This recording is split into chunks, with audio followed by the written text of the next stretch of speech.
सावल वीरो नसी Miro light सावल वीरो नसी मायरो।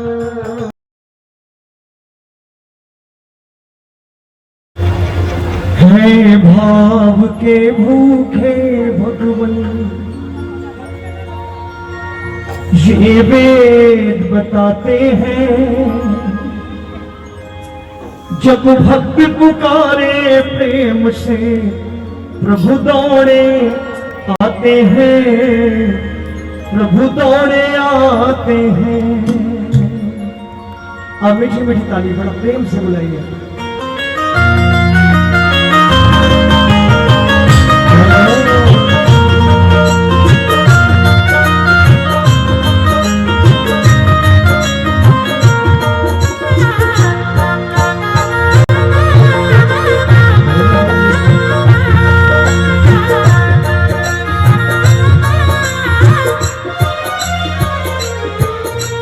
भाव के भूखे भगवन, भाव के भूखे भगवन ये वेद बताते हैं, ये वेद बताते हैं। जब भक्त पुकारे प्रेम से प्रभु दौड़े आते हैं, प्रभु दौड़े आते हैं, प्रभु दौड़े आते हैं, प्रभु दौड़े आते हैं। मीठी मीठी तालियां बजनी चाहिए। क्या बात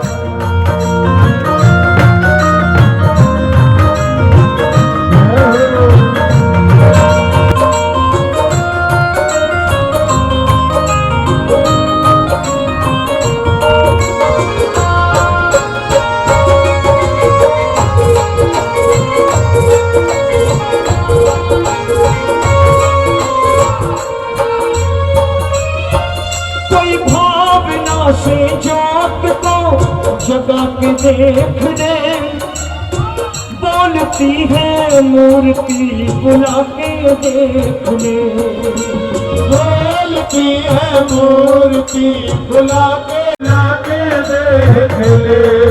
ये बोले कौन सी भाषा में हमें ज्ञान भी तो हो, सुनने को बातें इनकी अपने कान भी तो हो, सुनने को बातें अपने कान भी तो हो। संत मुनि मिल करके हमको, संत मुनि मिल करके हमको राह दिखाते हैं, हमको राह दिखाते हैं।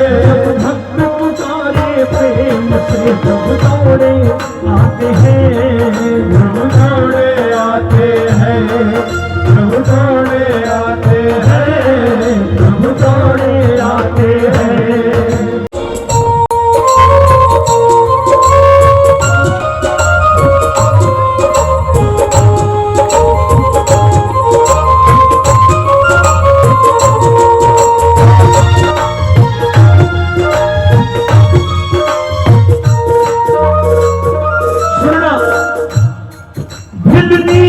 बेरों की खातिर दिन भटक रहे श्री राम, भक्त सुदामा के तंदुल फिर खोज रहे घनश्याम, भक्त सुदामा के तंदुल फिर खोज रहे घनश्याम। भक्तों से मिलने काहे रहता प्रभु को भारी चाव, जब भक्त पुकारे प्रेम से प्रभु आते नंगे पाँव, जब भक्त पुकारे प्रेम से प्रभु आते नंगे पाँव। सुनना, प्रभु अपने भोले भक्तों मान बढ़ाते हैं, सम्मान बढ़ाते हैं। एक बार हाथ ऊपर करके कह दो, प्रबल प्रेम के पाले पड़ के प्रभु का नियम बदलते देखा, खुद का मान भले टल जाए भक्त का मान न टलते देखा। प्रभु अपने भोले भक्तों का, प्रभु अपने भोले भक्तों का सम्मान बढ़ाते हैं, सम्मान बढ़ाते हैं। भक्त पुकारे प्रेम से प्रभु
श्री गुरु ग्रंथ साहब कि जिन प्रेम कियो तिन्हि प्रभु कहो, साच कहो सुन ले हो सब है, जिन प्रेम कियो तिन्हि प्रभु पायो। मीरा, धन्ना, नरसिंह, राधा अनेक नाम है। भावना तेरी प्रबल तो क्यों घबराता है, प्रेम हमको शाम के नजदीक लाता है। प्रेम हमको शाम के नजदीक लाता है। नरसी सी हो श्रद्धा, अगर मीरा सी भक्ति हो, राधे कर माँ के धीरज के जैसी कर हमें शक्ति हो। कर माँ के धीरज के जैसी कर हमें शक्ति हो। कहे तारों में, कहे तारों में विदुरानी का ये साग दिखाते हैं, ये साग दिखाते हैं। भक्त पुकारे प्रेम से प्रभु दौड़े आते हैं, प्रभु दौड़े आते हैं, प्रभु दौड़े आते हैं, दौड़े आते हैं। हे भाव के भूखे भगवन, एक बार सबकी आवाज है भाव के भूखे भगवन ये वेद बताते हैं, ये वेद बताते हैं। जब भक्त पुकारे प्रेम से प्रभु दौड़े आते हैं, प्रभु दौड़े आते हैं, प्रभु दौड़े आते हैं, प्रभु दौड़े आते हैं।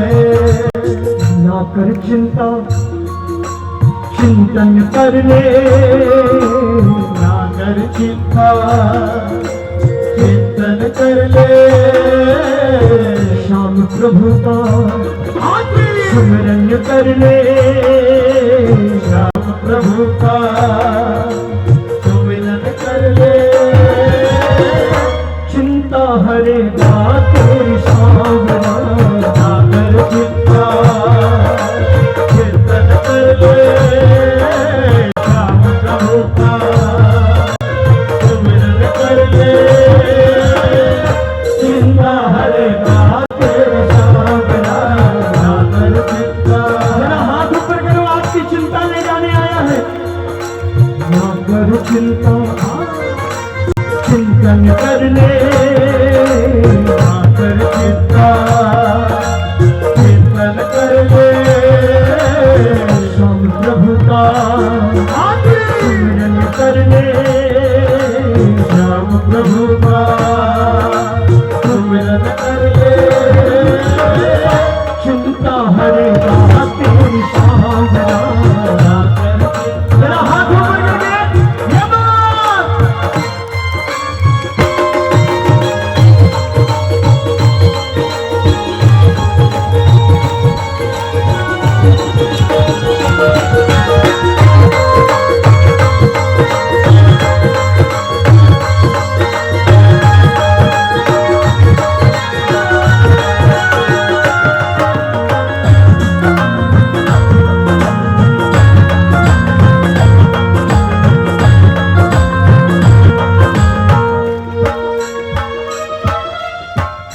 अपने भगत की उनको चिंता है प्यारे, अपने भक्त की उनको चिंता है प्यारे। एक बार हाथ ऊपर करो, इसके हाथ में डोर सौंपे तो ये तालियां बना के।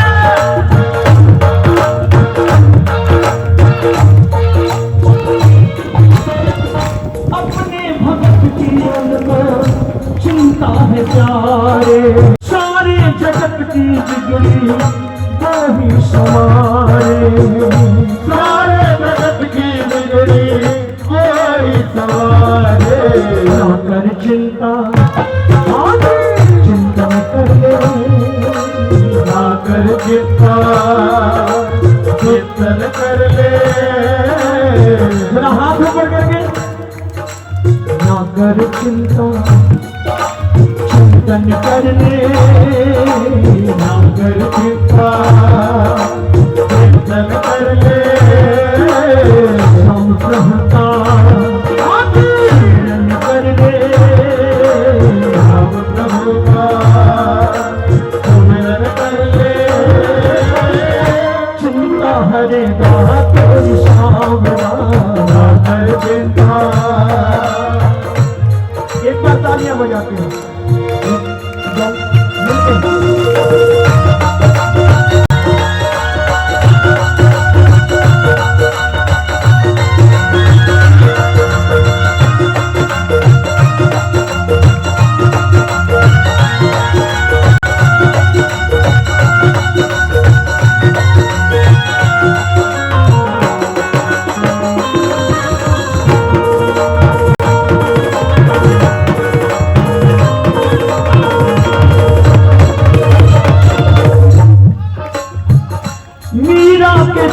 चिंतन में था वो मुरली वाला।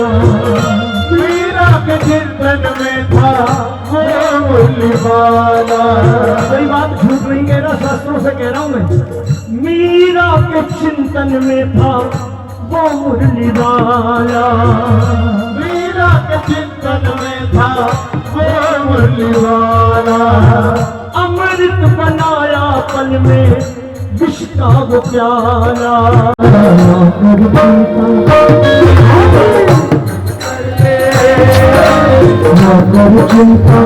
एक बार आवाज आए सकती, चिंता करना छोड़िए, चिंतन करना शुरू करिए। ना कर चिंता, चिंतन कर ले।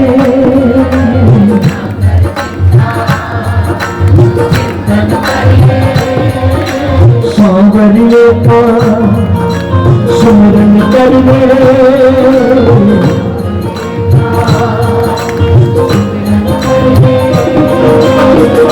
चिंता हरे बात सांवरा कर चिंता, चिंतन कर ले। मेरा हाथ ऊपर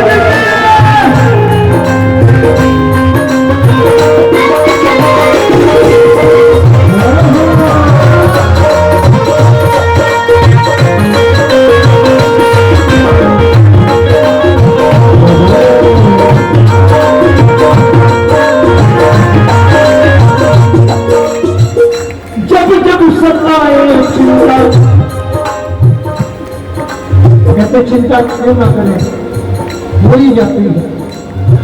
जब जब सताए चिंता शाम हो जाएगा। जब जब सताए चिंता शाम हो जाएगा। जब जब सताए चिंता प्रभु भूल जाएगा। जब जब सताए चिंता प्रभु भूल जाएगा। चिंतन प्रभु कारणी चिंता मिटाएगा। चिंतन प्रभु कारणी चिंता मिटाएगा। चिंतन प्रभु कारणी चिंता मिटाएगा। चिंतन कर ले, ना कर चिंता, चिंतन कर ले। सांवरिए का चिंतन कर ले। सांवरिए का चिंतन कर ले। चिंता हरे बात सांवरा कर चिंता, चिंतन कर ले। सांवरिए का नरसिंह ने चिंतन किया, चिंता मिटाई। चिंतन किया, चिंता मिटाई। भात भरा नानी का प्रीत निभाई। नानी का प्रीत निभाई। ना कर चिंता, चिंतन कर ले। ना कर चिंता। नरसिंह ने चिंतन किया, चिंता मिटाई। नरसिंह जिनका जन्म जूनागढ़ में एक व्यवसायी घराने में हुआ। गांव में फैली अज्ञात बीमारी में बचपन में ही नरसिंह के माता पिता उनसे छीन लिए। नरसिंह दो भाई थे। माता पिता की मृत्यु के साथ साथ गांव में फैली वो अज्ञात बीमारी का असर नरसिंह पर भी पड़ा। नरसिंह की बोलने की शक्ति समाप्त हो गई। नरसिंह गूंगे हो गए। नरसिंह का लालन पालन उसकी बूढ़ी दादी ने किया। नरसिंह की दादी उससे बड़ा स्नेह करती थी, पर भगवान भोले शंकर की भक्त थी। गांव में शिवरात्रि का मेला लगा। उस शिवरात्रि के मेले में नरसिंह की बूढ़ी दादी नरसिंह को भगवान भोलेनाथ के दर्शन कराने ले गई। और वहां बैठे किसी संत के आशीर्वाद से शिवरात्रि के दिन ही भगवान भोले शंकर की ऐसी कृपा बरसी कि नरसिंह की आवाज वापस आई। और नरसिंह ने मंदिर में भगवान भोले शंकर की कृपा से मिली हुई इस सौगात को बड़े ही अनोखे ढंग से लिया। नरसिंह ने अपनी आवाज ठाकुर की सेवा में लगा दी। नरसिंह बचपन से ही भजन करने लगे और भजन भी कैसा करते, कहीं बैठ जाते समय का ख्याल नहीं रहता, घूम घूम के गलियों में, घरों में, लोगों के चौबारे पर, मंदिर में नरसिंह भजन गाते। और जब नरसिंह भजन गाते तो दुनिया झूम उठती। नरसिंह के भजन गाने का लोगों ने फायदा नहीं उठाया। नरसिंह घर से किसी काम को लोगों ने बिठा लिया तो नरसिंह भजन सुना और नरसिंह भजन सुनाने लग जाते, काम भूल जाते। और जब घर वापस लौटते तो घर पे डांट मिलती, फटकार मिलती, किस काम से गया था, क्या करते हैं। नरसिंह धीरे धीरे बड़े हो गए, लेकिन भजन की आदत गई नहीं और बढ़ती गई। बूढ़ी दादी का देहांत हो गया। नरसिंह के भैया भाभी ने सोचा कि नरसिंह का ब्याह कर देते हैं। जब पत्नी की जिम्मेदारी पड़ेगी, हो सकता है कमाना धमाना शुरू कर दें। ब्याह कर दिया, पत्नी भी आ गई, लेकिन नरसिंह की दिनचर्या में कोई फर्क नहीं। भाभी किसी काम को भेजती, पूरा दिन लगा करके वापस लौट आते, काम भूल जाते। घर में रोज कलेश कलह लेने लगी। धीरे धीरे करके नरसिंह के 2 बच्चे भी हो गए, एक पुत्री एक पुत्री। नरसिंह की भाभी ने नरसिंह की आदतों से परेशान होकर एक दिन उसे घर से अलग कर दिया कि कुछ कमाएगा धमाएगा जब परिवार की जिम्मेदारी पड़ गई। लेकिन नरसिंह की वही दिनचर्या, परिवार का बोझ भी पड़ा, लेकिन नरसिंह भजन कीर्तन करके गुजारा करते। कोई कुछ देता, खाकर गुजारा कर लेते। समय बीता, नरसिंह का पुत्र भी उनसे बिछड़ गया, परलोक से बाहर गया। संतान के नाम पर एक पुत्री बची नहीं आई। एक बार नरसिंह की पत्नी ने नरसिंह से कहा कि हमारा अगर बेटा होता तो इस बेटी के ब्याह के बाद सारी संपत्ति का मालिक होता। नरसिंह ने अपनी पत्नी से कहा, बावनी घबराती क्यों है, मेरा एक पुत्र है, मेरा एक बेटा है। पत्नी चौंक पड़ी। नरसिंह ने कहा, कोई दूसरा नहीं है, घबरा मत, अरे वो मुरली वाला मेरे बेटे के जैसा ही है। एक रिश्ता नरसिंह ने जोड़ा कन्हैया से। जिस रिश्ते को जितनी ईमानदारी से नरसिंह ने जोड़ा, उससे अधिक ईमानदारी से मेरे ठाकुर ने निभाया। सुनना, नरसिंह ने जब अपनी इकलौती बेटी नानी का ब्याह किया, जब बेटी विदा होके गई तो नरसिंह ने उसी दिन सोच लिया कि अब बेटी की शादी के बाद मेरी सारी संपत्ति का मालिक मेरा बेटा मुरली वाला है। और नरसिंह ने पूरी ईमानदारी के साथ अपनी दौलत की एक एक पाई कन्हैया के नाम से, मुरली वाले के नाम से दीन दुखियों जरूरतमंद गरीबों में बांटनी शुरू कर दी। नरसिंह ने सारी दौलत बांट दी, खाने के लिए 2 वक्त की रोटी भी नहीं रखी।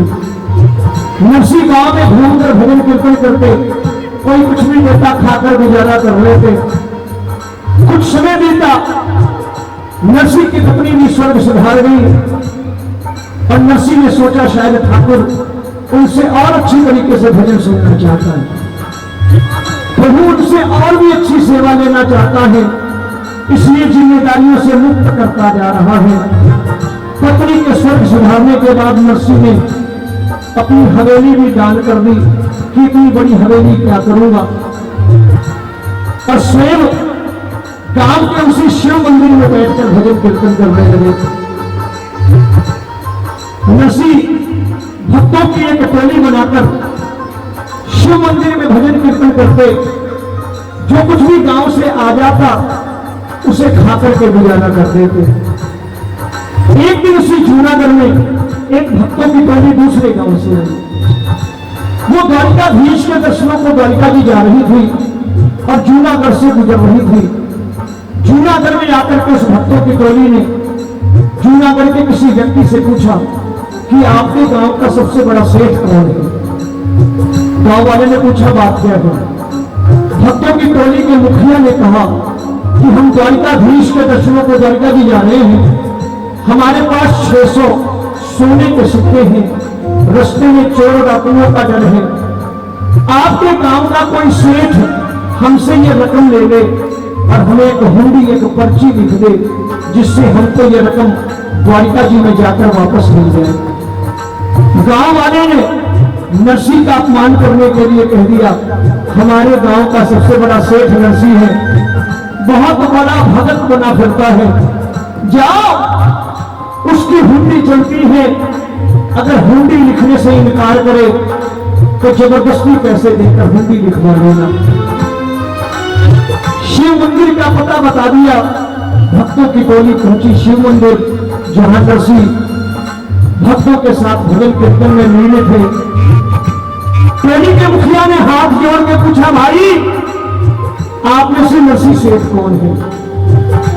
नरसी हाथ जोड़ के खड़े हो गए, कहने लगे सेठ नहीं रहा, नरसी हूं, आदेश करो क्या कार्य है। टोली के मुखिया ने कहा, भरत जी द्वारिकाधीश के दर्शनों को द्वारिका जी जा रहे हैं, ये 600 सोने के सिक्के हैं, रख लो, हमें एक पर्ची दे दो, एक हुंडी दे दो, ये रकम हमें द्वारिका जी में जाकर वापस मिल जाए। नरसी ने कहा, मेरी हुंडी नहीं चलती, अब मेरा समय समाप्त हो चुका है। भक्तों ने कहा, सेठ बहाने मत करो, मदद करनी पड़ेगी। जबरदस्ती वो रकम नरसी को दे दी गई। नरसी ने सोचा कि 4 दिन हो गए, मंदिर में भोजन भी नहीं आया, ये रकम शायद ठाकुर ने हमारे भोजन भंडारे के लिए भेजी है। जबरदस्ती दी हुई रकम रख ली, विश्वास के साथ एक हुंडी द्वारिकाधीश के नाम लिखी। कहा, जाओ द्वारिका के सबसे बड़े सेठ द्वारिकाधीश से ये पैसे वापस मांग लेना। सुनना, भगत पहुंचे द्वारिका जी, सुबह से शाम हो गई, बाजारों में घूम गए, कोई द्वारिकाधीश नाम का सेठ नहीं मिला जो हुंडी स्वीकार के रकम वापस करता। भक्तों ने सोचा हम ठगे गए, रकम चली गई, चलो जिस काज आए हैं वो काज कर ले, वापस लौटते समय नरसी से रकम का हिसाब भी कर लेंगे। संध्या का समय है, भगत मंदिर के प्रांगण में ठाकुर के दर्शन कर रहे हैं। अचानक एक सांवला सलोना युवक मंदिर में प्रवेश करता है। एक एक करके लोगों से पूछता है, भाई आप में से कौन से भगत जूनागढ़ से आए हैं जो मेरे सेठ नरसी की हुंडी लाए हैं। हुंडी शब्द सुना, जान में जान आई, जेब से हुंडी का पर्चा निकाल कर सौंपा।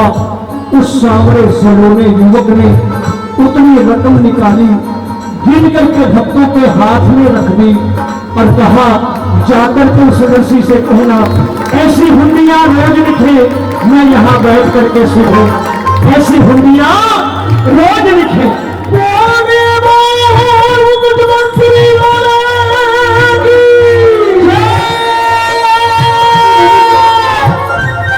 ऐसी हुंडियां रोज लिखे।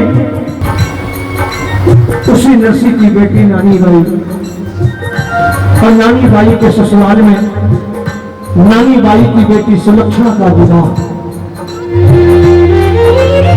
पुत्री का विवाह है। नानी प्रसन्न है, घर के आंगन में डोल रही है, इतना रही है। नानी की सास ने कहा, अरे बहू रानी बड़ी खुश नजर आती है, क्या बात है।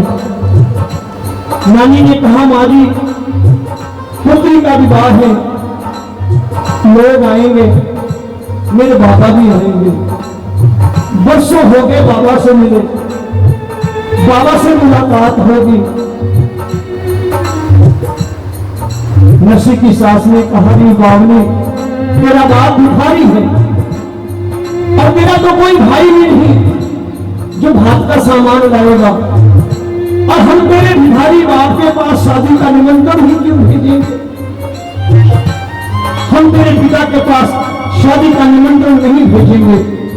नानी ने रोकर ससुराल वालों के पांव पकड़े, कि मेरे गरीब पिता के पास शादी का निमंत्रण भेज दो, बाबा जो कुछ भी बन पड़ेगा लाएगा। नानी ने लोगों ससुराल वालों को कहा पकड़े, ससुराल वालों ने चाल चली कि नरसिंह का निमंत्रण भेजा जाए, मगर भात के सामान की सूची बदली कर दी जाए कि नरसिंह पढ़कर के आने का साहस न कर सके। प्रेमियों, पत्रवाहक निमंत्रण पत्र लेकर नरसिंह के पास पहुंचा। पत्रवाहक ने आकर नरसिंह से कहा, भरत जी, आपकी बेटी को ससुराल से आया हूं, आपकी बहन का विवाह है, आपका निमंत्रण लाया हूं। नरसिंह बड़े प्रसन्न हुए कि मेरी बेटी जो मेरी बाहों में पली बनी, जिसे उंगली पकड़ के चलना सिखाया, आज उसकी बेटी का विवाह है, मैं तो जरूर आऊंगा। पत्र लाने वाले ने कहा, सिर्फ आना नहीं है सेठ जी, ये भात के सामान की सूची दी है, इसे लेकर आना है, नहीं तो वहां से ये कहा गया है कि अगर ना ला सके तो आने की आवश्यकता नहीं है। नरसिंह ने कहा, भाई इस भात के सामान की सूची के ऊपर देखो क्या लिखा है, श्री हरि। इस निमंत्रण पत्र के ऊपर सबसे पहले लिखा है श्री हरि। अरे मैं गरीब बाप, मैं तो बिना बुलाए भी बेटी के दरवाजे चला जाऊंगा। सुनना, मैं गरीब पिता बिना बुलाए भी बेटी के दरवाजे चला जाऊंगा। बेटी के दरवाजे पर जाने की मुझे किसी निमंत्रण की जरूरत नहीं, लेकिन मेरी बेटी का भाग तो मेरे बेटे मुरली वाले ने भरना है। इस निमंत्रण पत्र की जरूरत मेरे बेटे मुरली वाले को है। और नरसिंह ने वो चिट्ठी, वो मनहार पत्रिका द्वारिकाधीश के चरणों में द्वारिका जी भिजवा दी कि तू जाने तेरा राम जाने, तू जाने तेरा राम जाने। एक गरीब बाप उनकी बैलगाड़ी को देखते गाने बजाने वालों की टोली बूढ़े बीमार गए, खाली हाथ बेटी के दरवाजे आ गया। बाबा के आने की बात सुन के नानी बड़े चाव से दौड़ी दौड़ी बाहर आई। कुशल क्षेम जाना, पिता से मुलाकात की, और नानी ने नजर निगाह दौड़ाई तो देखती कि हड्डी बैल आई है, बूढ़े बीमार बैल है, गाने बजाने वालों की टोली है, ढोलक है, मजीरा है, तंबूरा है। नानी ने कहा, बाबा मेरे भात का सामान कहाँ है, मेरे भात का सामान कहाँ है। नरसिंह ने कहा, बेटी तू भी मेरा उपहास बाकी है, तुझे नहीं मालूम मैंने दुनियादारी छोड़ दी। नानी ने रोकर के कहा, बाबा आपने दुनियादारी छोड़ी, मैंने नहीं छोड़ी, मैंने बड़ी मुश्किल से निमंत्रण भिजवाया था। अगर भात का सामान नहीं लाना था तो आए क्यों, क्यों आए। नरसिंह रो पड़े कि वाह बेटी अब बहुत बड़ी हो गई तुम। पिता अगर गरीब हो जाए तो क्या बेटी से मिलने का अधिकार भी खो बैठता है। मैं तो तुमसे मिलने आया हूं और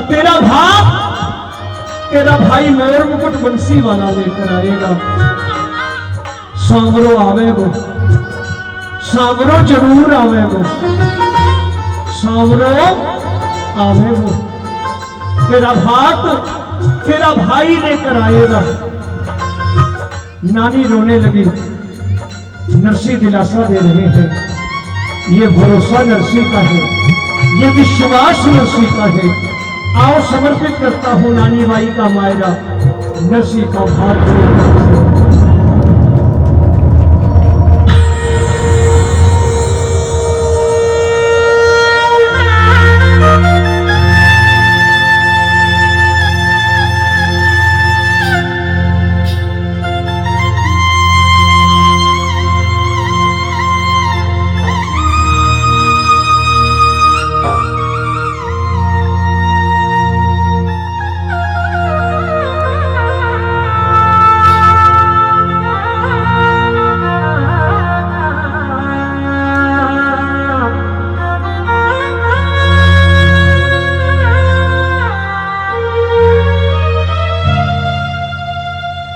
हो नानी बाई ने नरसी समझावे बार बार।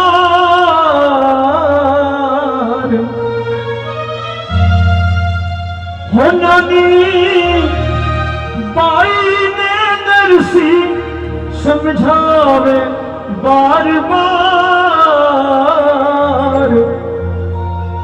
सावन वीरो ल्यासी मायरो हो बाई तेरो सावन वीरो ल्यासी मायरो हो बेटी तेरो सावन वीरो ल्यासी मायरो।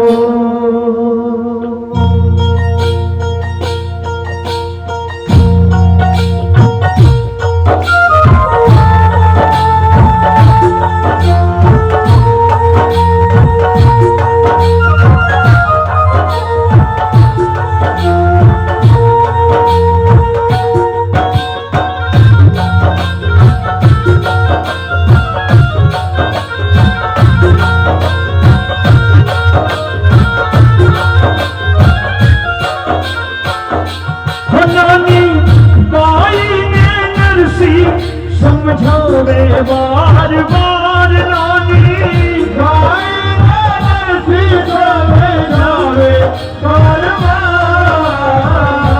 सावन वीरो ल्यासी मायरो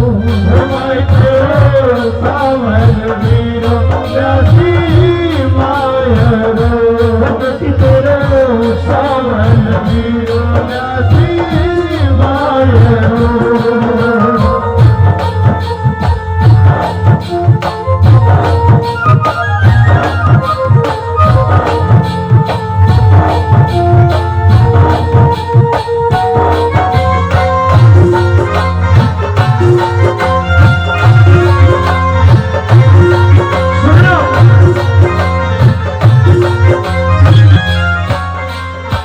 नरसी बोले धीरज क्यों छोड़े बेटी क्यों घबरावे। धीरज क्यों छोड़े बेटी क्यों घबरावे। राख भरोसो तेरो सावन शाह आवे। राख भरोसो तेरो सावन शाह आवे। बेटी चुप कर राखी बेटी चुप कर राखी जिवड़े ने तू दास बेटी चुप कर राखी जिवड़े तू दास। सावन वीरो ल्यासी मायरो सावन वीरो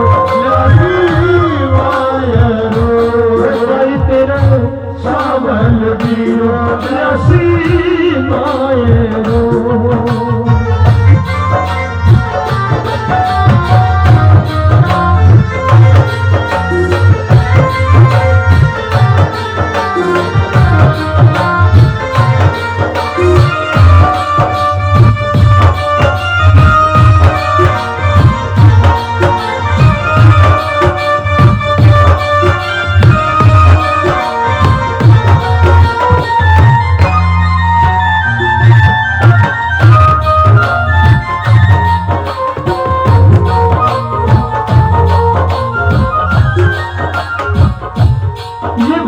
नरसी का है, ये विश्वास नरसी का है। कहने लगे बेटी घबरा मत, आएगा आएगा, अकेला नहीं आएगा। तेरी भौजाई भामा रुक्मण भी आसी। तेरी भौजाई भामा रुक्मण भी आसी। तेरी भौजाई भामा रुक्मण भी आसी। तेरी भौजाई भामा रुक्मण भी आसी। जो कुछ लिखवाई चीजा बोलसी जोत लिखवाई तीजा सगली बोलाते। तेरे ससुराल से लिखी एक एक वस्तु आएगी।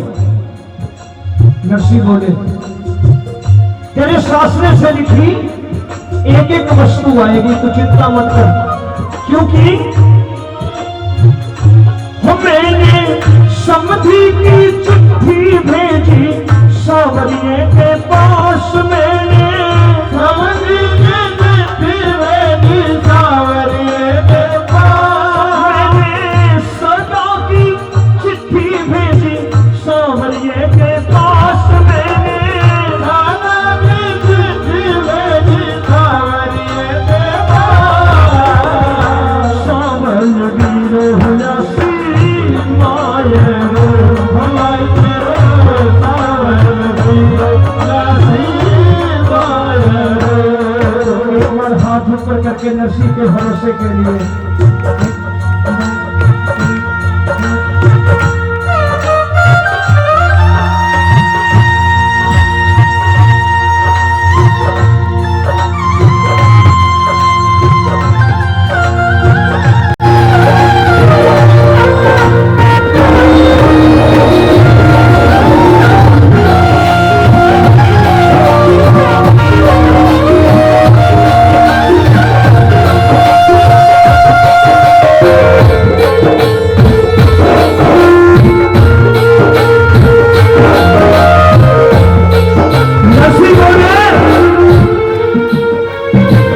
चिंता मत कर। सावरियो है मारो सुख दुख तो सखी। सावरियो है मारो सुख दुख तो साथे। टूटी जग गाड़ी आयो मिल करके हकी। टूटी जग गाड़ी आयो मर करके भागे। सुनना, अपने भक्तों के लिए प्यार से क्या बन जाते हैं।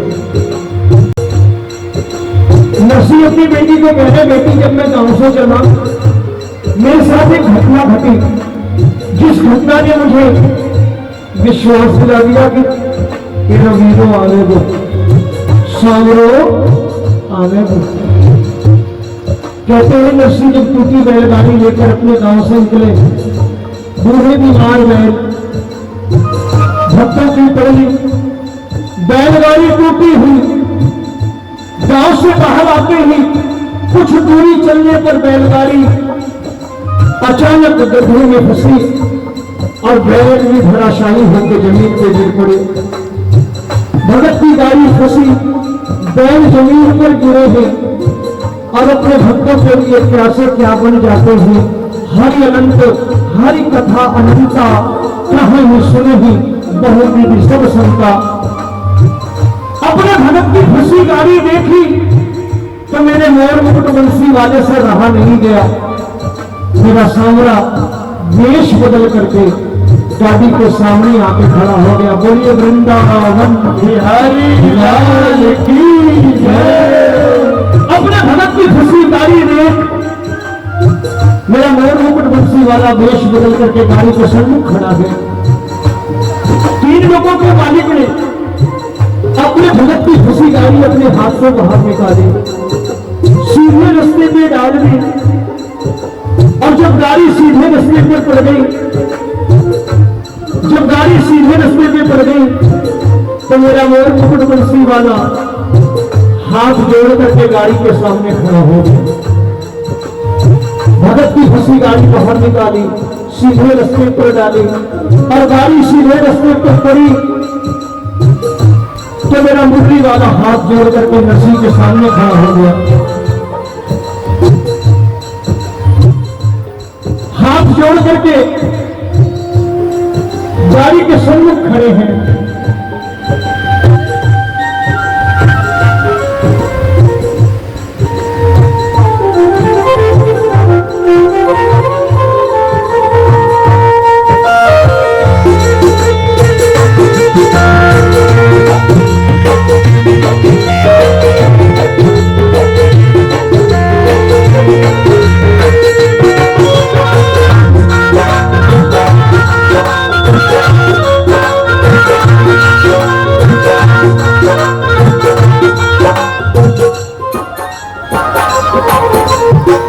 गाड़ी सीधे रास्ते पर है। नरसी हाथ जोड़ करके गाड़ी के सम्मुख खड़े हैं। कन्हैया नरसी के सामने खड़े हैं और नरसी से कह रहे भगत जी कहां जा रहे हो? अंजार शहर जा रहे हो? हमको भी बिठा लो, हमने भी किसी ब्याह में जाना है। नरसी ने कहा दिखाई नहीं देता तुम्हें? बैलगाड़ी टूटी बैल मरने को, हमारा बोझा उठता नहीं और अभी भी गड्ढे से तुमने गाड़ी बाहर निकाली, हमारा बोझा उठता नहीं, आपको कहां बिठा दे? तो मेरे मोरमुकुट बंसी वाले ने कहा भगत जी मेरा नाम कृष्णा है, कृष्णा आप आदेश करो, मैं यात्रा खाती हूं वही,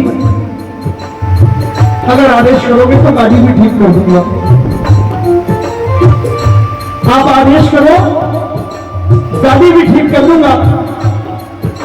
नरसी की आंखों में आंसू आ गए। नरसी ने कहा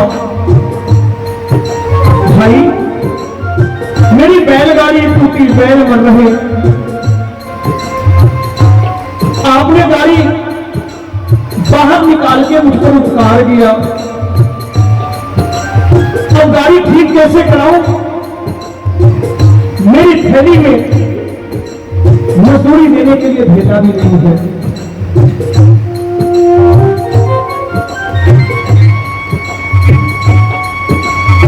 मेरी थैली में मजदूरी देने के लिए भेजा भी नहीं है। मेरे मोरमुकुट बंसी वाले ने कहा भगत जी आपकी गाड़ी ठीक करूंगा ही करूंगा, मेरी एक शर्त है, विनती है कि गाड़ी ठीक करने के बाद हाथ दूंगा मैं। और थोड़ी देर पहले सुंदर सुंदर भजन गा रहे थे, मुझे भी दो चार भजन सुना देना, मेरा रास्ता भी कट जाएगा, मुझे मजदूरी भी मिल जाएगी।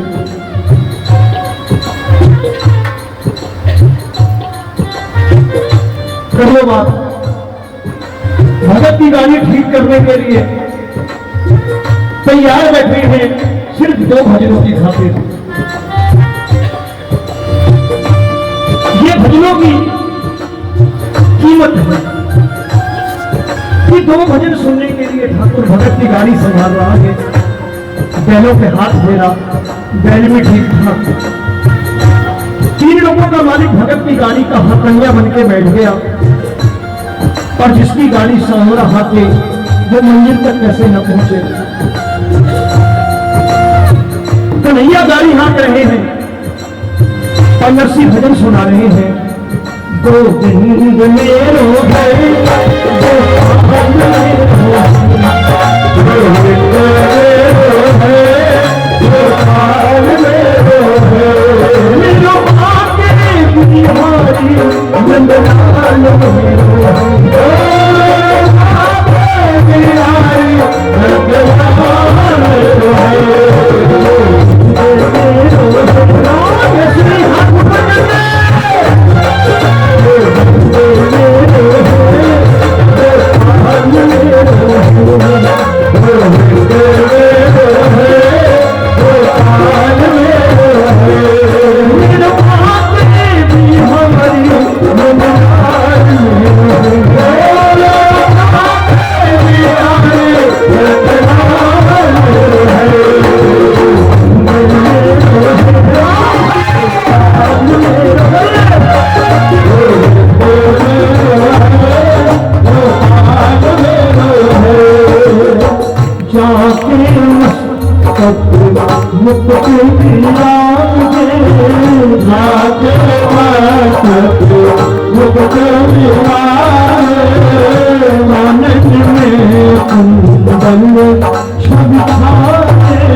पूछे मीठी मीठी बात भगवान से मीठी मीठी बात कुछ ना खाती नाम मेरा नगरी जान ले जाना से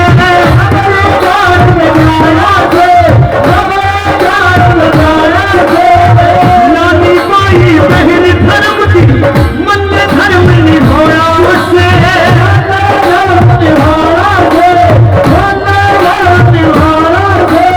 आज भगत भगवान से पूछे मीठी मीठी बात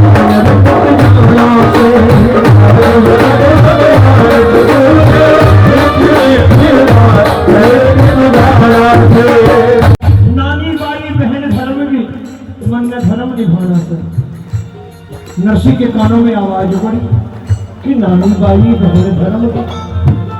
नरसी चौंक पड़ी कि थोड़ी देर पहले तो कहना था जाप का खाती हूँ बढ़ई हूँ गाड़ी ठीक करवा दो, अब कहता है कि नानी का भाई हूँ।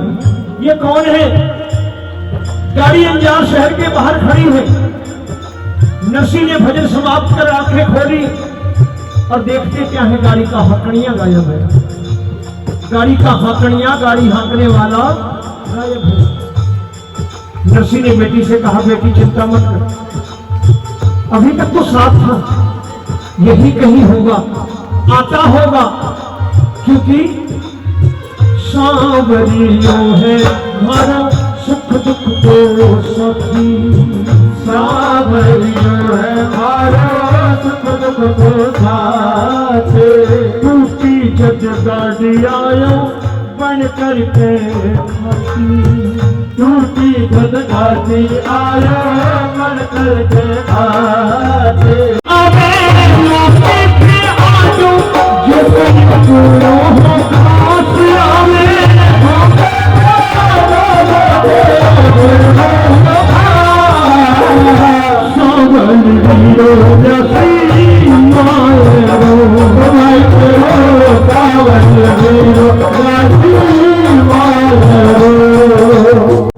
नरसी ने अपनी बेटी को समझाया कि चिंता मत कर, आएगा, यही कहीं होगा। मगर नानी का धीरज टूट गया। एक बेटी धीरज तोड़ बैठी कब, जब नानी ने देखा उसके ससुराल वालों ने अपने रिश्तेदारों को तो महल हवेलियों में टिकाया,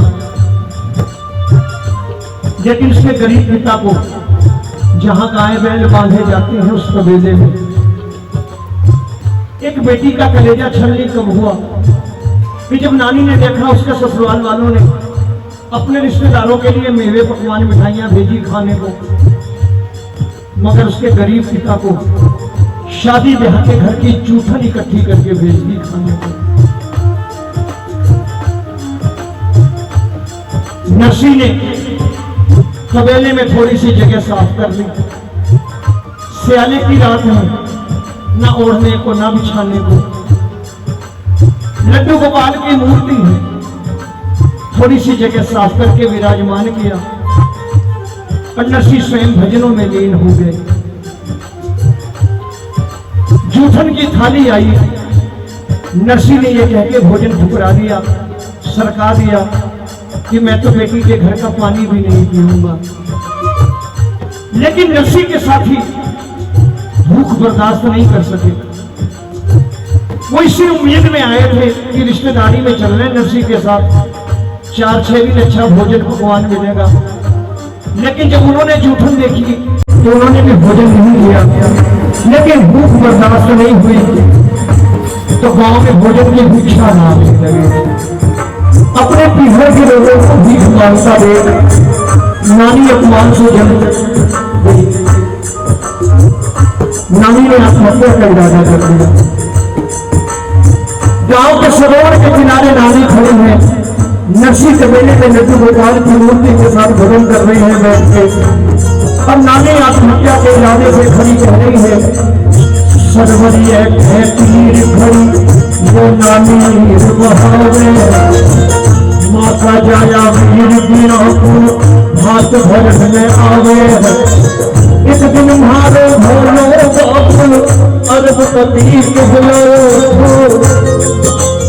अनधन राव भंडार घड़ी छोड़ नहीं कोई काल हो अनधन के मेरे चाकर याद बड़े सब आवे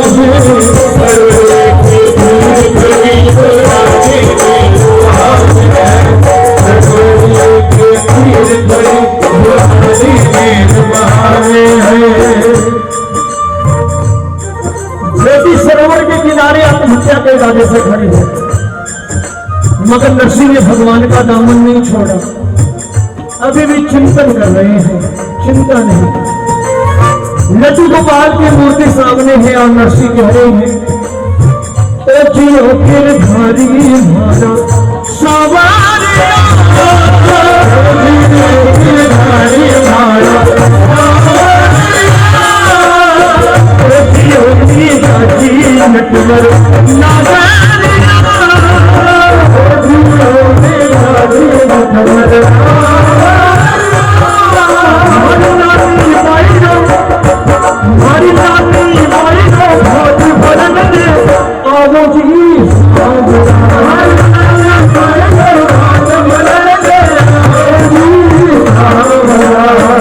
एक बार आप भी ताली बजा के गाओ नरसिंह ताने नरसिंह ताने मारो आसरा नरसिंह ताने मारो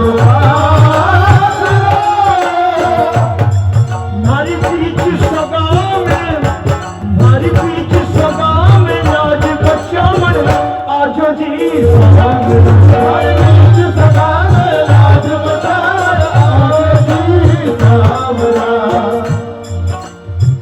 नानी सरोवर के किनारे खड़ी है आज नानी ने बहुत बड़ा ताना मार दिया कन्हैया को कहने लगी डर गया जब मेरे बाबुल ने सब कुछ तेरे नाम से लुटा दिया तब तो बड़ा खुश हुआ आज फर्ज निभाने का वक्त आया तो डर गया नानी ने बहुत बड़ी बात कही कि देख वीरा मेरी बात सुन मुझे तेरे हीरे मोती सोने चांदी का लालच नहीं मत लाना तो सोने चांदी हीरे मोती मत लाना और एक काम कर मायरे की चुनरी भी मत लाना मैं अपने पति से कह के मंगवा के रख लूंगी बस आकर खड़े हो जाना तू खड़ा हो जाएगा मेरे बाबा की जान में जान आ जाएगी वरना मेरा बाबुल मैं तो प्राण त्यागूंगी वो भी जीवित नहीं रहे क्योंकि थारे ही भरोसे आयो थारे ही भरोसे आयो सवारिया थारे ही भरोसे आयो अरे जब से आया है तब से कह रहा है तेरा वीरो आवे वो सावरो आवे वो तेरे ही भरोसे आयो सवारिया तेरे ही भरोसे आयो सवारिया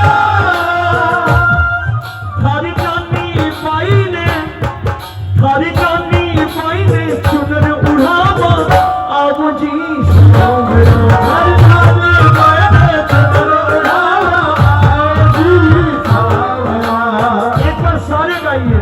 दीनानाथ दयालु तुम्हारो नाम है एक बार सारे गाइए दीनानाथ दयालु तुम्हारो नाम है दीनानाथ दयालु तुम्हारो नाम है दीनानाथ दयालु तुम्हारो नाम है दीनानाथ दयालु तुम्हारो नाम है भगतारी नैया पार लगावण आओ जी सारा भगतारी नैया पार लगावण आओ जी एक नजर देखना, नजरिया तुम्हें एक नजर देखना है, शुक्रिया तुम्हें एक नजर देखना, नजरिया तुम्हें एक नजर देखना है। जिधर तुम छुपे हो, जिधर तुम छुपे हो,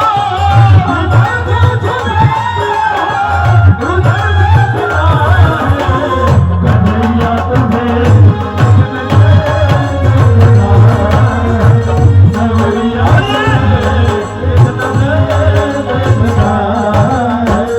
नरसी की कलम पार मेरे मोर मुकुट बंसी वाले के कानों तक पहुंच गई। आत्महत्या के लिए खड़ी नानी। अचानक उसकी निगाह गांव के भीतर आने वाले रास्ते पर पड़ी। बैलगाड़ियों पर बैलगाड़ियां आ रही हैं, नई बैलगाड़ियां, सामान लगा हुआ। नानी ने सोचा आज तक इतनी बैलगाड़ियां गांव में इकट्ठी नहीं देखी, कहीं कहीं मेरे बाबा की बात सच तो नहीं हो गई। ये बैलगाड़ियां, नया नया सामान किसका है? नानी ने थोड़ी देर के लिए आत्महत्या का इरादा डाल लिया। गांव के भीतर पहुंचे। किसी गांव वाले से पूछा, भैया ये गांव में कौन आया है? ये बैलगाड़ियां किसकी है? गांव वाले ने कहा, बेटी एक बहुत बड़ा सेठ आया है, अपना नाम संवलिया सेठ बतलाता है। बोलो संवलिया सेठ की जय। एक बहुत बड़ा सेठ अपना नाम संवलिया सेठ बताता है। बड़ी सुंदर सी दो सेठानियां भी साथ में हैं, गहनों से लदी हुई है। गांव वाले ने कहा, बेटी इतना बड़ा सेठ, सुंदर दो सेठानियां गहनों से लदी, लेकिन मुझसे बड़ी अजीब सी बात कर रहा था। मुझसे कह रहा था, मैं तो नरसी का पुराना नौकर हूँ, किसी जमाने में अपने सेठ की नौकरी करता था, उसके वही खाते देखा करता था। उस जमाने में मेरे सेठ की एक हुंडी मुझ पर बकाया रह गई थी। आज उसी हुंडी की रकम के बदले भात का सामान लाया हूँ, क्योंकि मैंने सुना है मेरे सेठ की बेटी के हर बेटी का ब्याह है।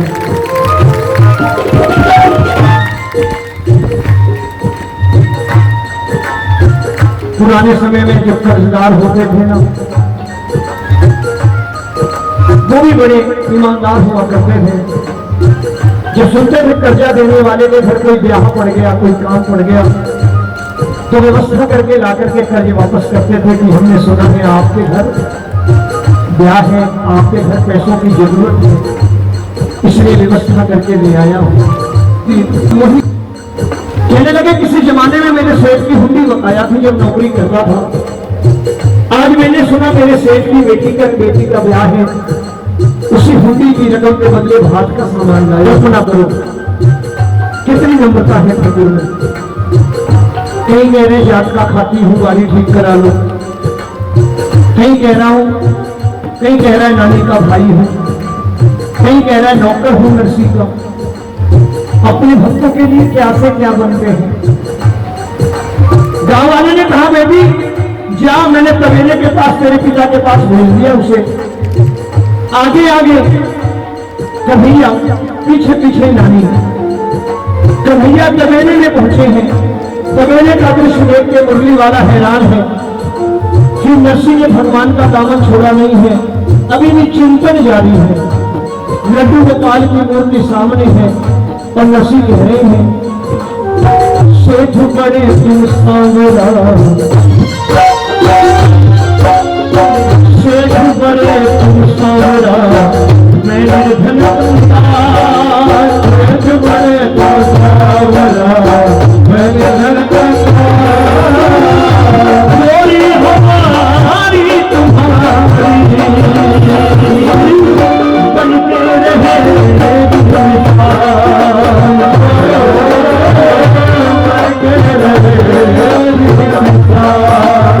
से तुम सांवरा। नसी अभी भी भजन गा रहे हैं, चिंतन कर रहे हैं। सेठ बड़े तुम सांवरा, मैं निर्धन कंगा। मैंने धन कंगा। कन्हैया रो पड़े, कन्हैया रो पड़े। क्यों रोया ठाकुर? क्योंकि यह मुलाकात भगत भगवान की नहीं है। मेरा मुरली वाला इसलिए रोया क्योंकि यह मुलाकात एक बाप और बेटे की मुलाकात है, जिस रिश्ते को नसी ने गाया है। सेठ बड़े तुम सांवरा, मैंने धन कंगाल। कन्हैया रो पड़े, दोनों हाथ जोड़ लिए। कल्पना करना, 3 लोगों के मालिक ने दोनों हाथ जोड़े हैं एक पुत्र की तरह। नसी को आवाज लगाई, बाबा बाबा मैं आ गया, बाबा मैं आ गया। नसी के कानों में जब कन्हैया की आवाज पड़ी तो आंखों से आंसुओं का सैलाब निकल गया। उन आंसुओं में बेटे के प्रति सम्मान था, मगर शिकायत भी थी। जब कन्हैया ने कहा बाबा मैं आ गया, तो नसी ने आंसू भरी आंखें ऊपर उठाई और बोले,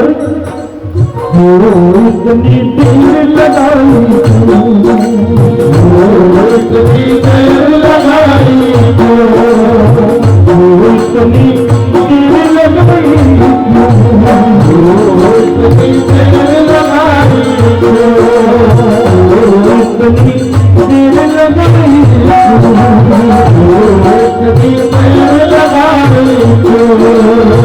नानी भी तेरी देखना याद याद न आई क्यों? याद भी तेरे याद याद आई क्यों? अरे नानी भी तेरी देखना याद न आई क्यों? याद भी तेरे याद याद आई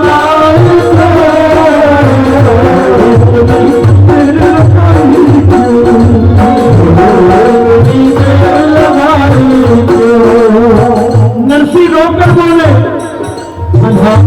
देरी से आए, देरी से आए तो काहे को आए? देख बिन मां के लड़ाई, ये मरने गई थी मर भी न पाई। जा कन्हैया जा, उठा के ले जा तुम अपनी गठरी, अब तेरी मेरी खाए ना पति। कन्हैया सुनते रहे, सर को झुकाए, देरी से आने का कारण बताए। 3 लोगों का मालिक सफाई दे रहा है, ये बाबा विलंब नहीं हुआ। गांव के बाहर छोड़ा, बाबा रुकमणी को लेने चला गया। आपको गांव के बाहर छोड़ भामा रुकमणी को लेने चला गया, क्योंकि ये दोनों कहती थी ननद के घर सुख दुख हो, भाभियां ना पहुंचे अच्छी बात नहीं होगी। वही बात का आज बांधना, अपनी बेटियों की तरफ देखना। जो भाभी ननद कितना भी लड़ झगड़ के चली जाए, जो भाभी सुख दुख में अपनी ननद के दरवाजे नहीं जाती, वो अपना नुकसान करती है। क्योंकि ये बेटियां बोझ नहीं होती, अपनी किस्मत का लेकर पैदा होती हैं। माँ बाप जिसके पल्ले बांधते हैं वो नहीं चली जाती है। गांव से विदा होती बेटी, घर से विदा होती बेटी, अपने सुख की चिंता नहीं करती। वो कहती है बाबा मैं जैसी भी रहूं, माँ जिस आंगन में खेली वो आंगन कभी खुशियों से खाली ना हो। मेरे भैया भाभी की झोलियां भरी रही, ये आशीर्वाद देंगे। बेटियां घर से विदा होती हैं, घर से विदा होती बेटी घर के आंगन में चावल के दाने फेंकती बेटी कहती है, सादा चिड़िया चमकावे बाबुल आसा उड़ के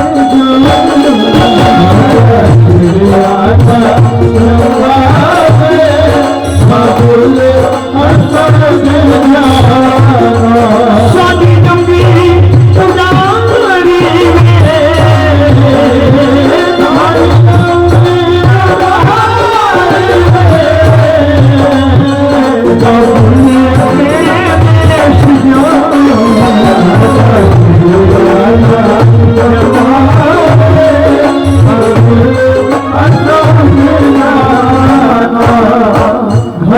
प्यार बांटते हैं बेटे, प्यार बांटती है बेटियां, एक कुल की शान होते हैं बेटे, दो दो कुलों को संभालती हैं बेटियां, बोए जाते हैं बेटे, उगाती हैं बेटियां, पाले जाते हैं बेटे, पल जाती हैं बेटियां, मगर पढ़ाए जाते हैं बेटे, पढ़ जाती हैं बेटे, आसमान पर धकेले जाते हैं बेटे, कल्पना चावला जैसी चढ़ जाती है बेटी, देवी का चित्र होती है, ये पूजनीय पवित्र होती है, माँ बाप जिसके चरण धोते हैं, विदा करते हैं घर से बिलख कर रोते हैं, वो जग में काम महान करते हैं, जो घर से कन्या का दान करते हैं। ये बेटियां बोझ नहीं होती। आज कन्हैया को जब डांट पड़ने लगी ना, नरसी कहने लगे जा, अब तेरा मेरा रिश्ता नहीं। तो बड़ी बहन छोटे भाइयों के लिए मां जैसी होती। कन्हैया को डांट पड़ने लगी तो नानी ने बड़ी बहन का धर्म निभाया, हाथ जोड़ करके पिता के सामने खड़ी हो गई, कन्हैया को पीछे छिपा लिया, भाभियों को पीछे छिपा लिया, हाथ जोड़कर बोली, बाबा एक बात बताओ, मेरा भैया किसके दरवाजे आया है? नरसी बोले तेरे। तो नानी ने कहा, बाबा भैया पहली बार आया है, भाभी पहली बार आई है, और अगर ये लोग विलंब से आए हैं, देर से आए हैं, तो झगड़ा तो भाई बहन को करना चाहिए, आप बीच में क्यों बोल रहे हो? अरे घर का झगड़ा घर में निपटाएंगे ना, चलो भात का मुहूर्त बीत जाएगा। बाबा मैंने सारी उम्र ताने सुने हैं, नाराज मत हो, गांव वालों को बताऊंगी मैं कि ताने मारते थे ना मुझे, मेरा भाई नहीं, आज मेरा भाई आया है, भाभियां आई हैं, घर का झगड़ा बाद में निपटा देंगे, चलो भात का मुहूर्त बीत जाएगा।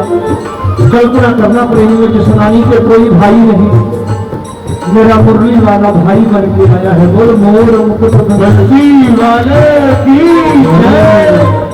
भावा रुक्मण जैसी दो भाभियां साथ में हैं। उस जमाने में 56 करोड़ के हीरे मोती लाया और मायने की चुनरी भामा रुक्मण जैसी भाभियों के हाथ में, तारों जैसी चुनरी, आगे नानी, पीछे भात भरने वाले हीरे मोतियों के थाल सजे हैं।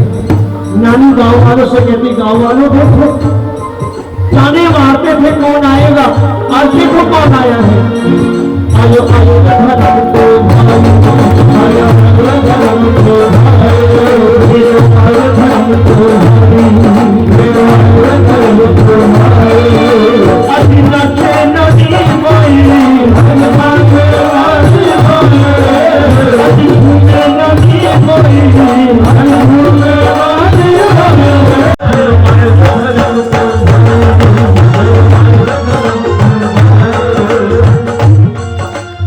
वो है अलबेला मजनू वाला, वो है अलबेला मजनू वाला, जिसकी दीवानी नचती है वाला।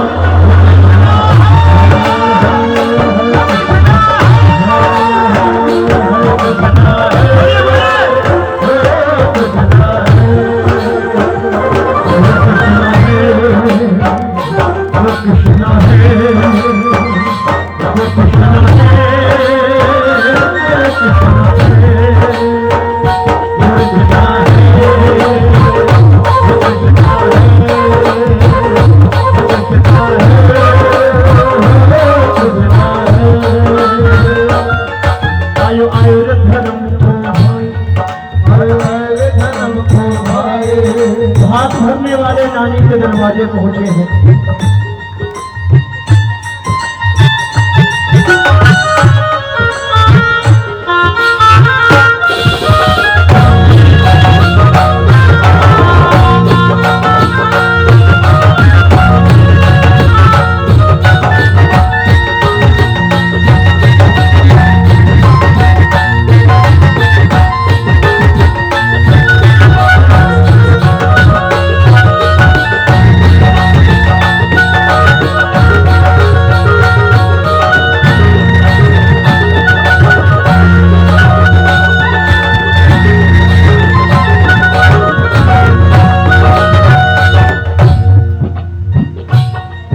हाथ भरने वाले नानी के दरवाजे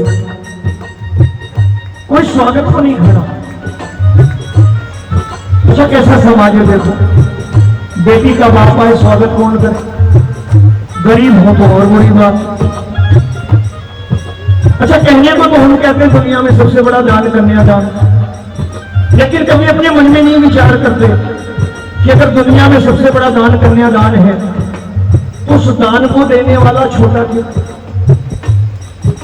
बेटी का बाप सर झुका के बात करता है और बेटे का बाप कन्यादान भी मांगता है कि दान भी दो, और सर उठा के बात भी करता और कहता लगाओगे क्या, कितने में रिश्ता फाइनल करें। ऐसा क्यों? हमारा शुद्ध सनातन हिंदू धर्म ऐसा नहीं कहता। आज बेटियां कोख में मारी जा रही हैं क्यों? क्या हमारा सनातन हिंदू धर्म इस पाप की इजाजत देता है कि कोख में पल रही भगवती को मार के भगवती के दरवाजे पर बेटा मांगने जाओ? कोख में पल रही भगवती को मार के और भगवती के दरवाजे पर बेटा मांगने जाओ, मिलेगा? मिलेगा? कभी नहीं।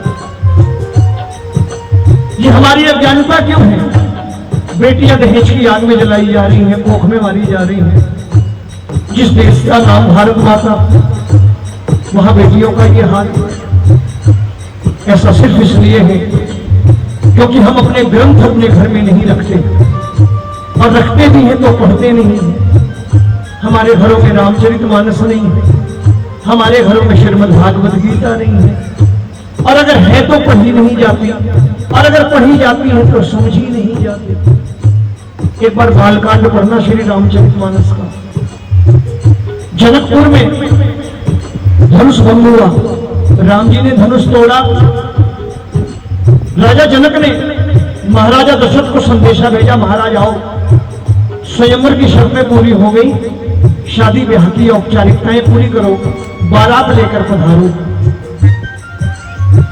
सूर्यवंशी नरेश प्रभु रामचंद्र के पिता राजा दशरथ जब जनकपुरी बारात लेकर आए और राजा जनक जी के महल में राजा दशरथ ने जब पहला कदम रखा तो जनक जी सिंहासन छोड़ करके दौड़े स्वागत और अगवानी करने के लिए।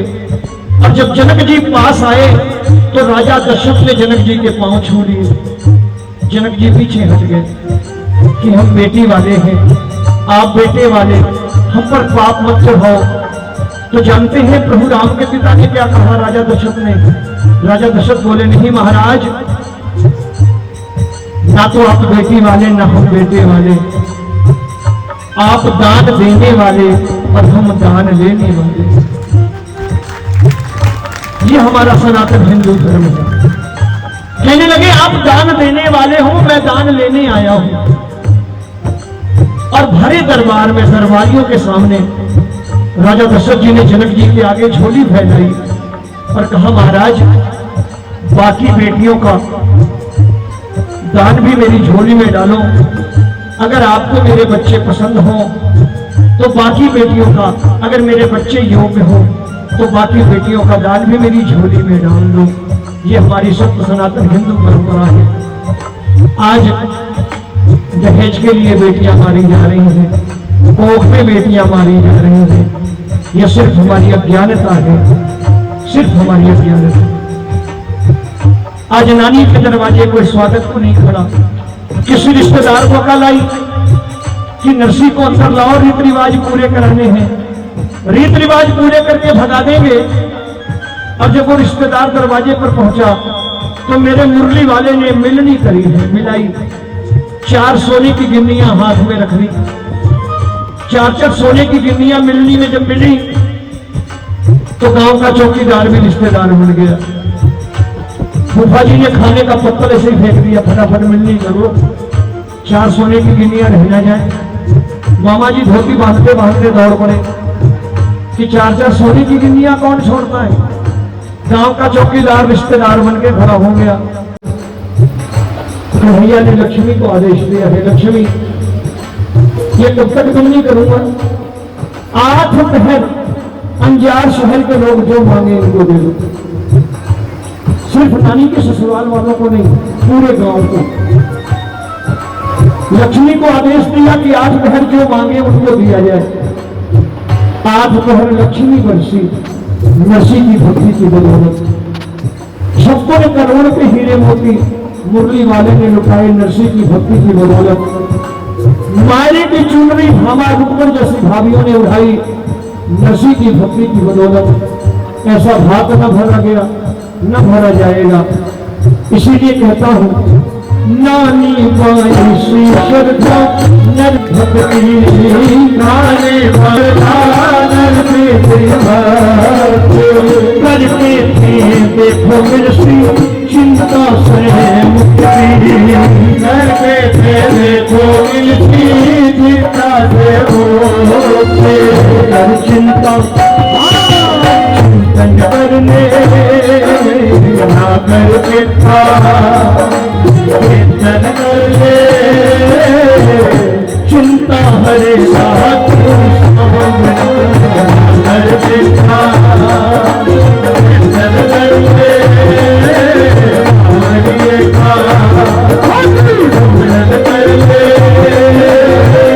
चिंता हरे कर चिंता, चिंतन करने स्मरण करने चिंता हरे हाथ तेरी सावरा कर चिंता, चिंतन करने सुमिरन करने चिंता हरेगा तेरी सोहरा ना कर चिंता।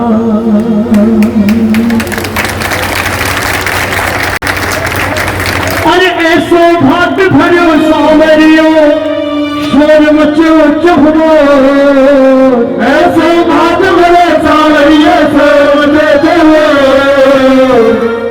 आयो आयो नंद किशोर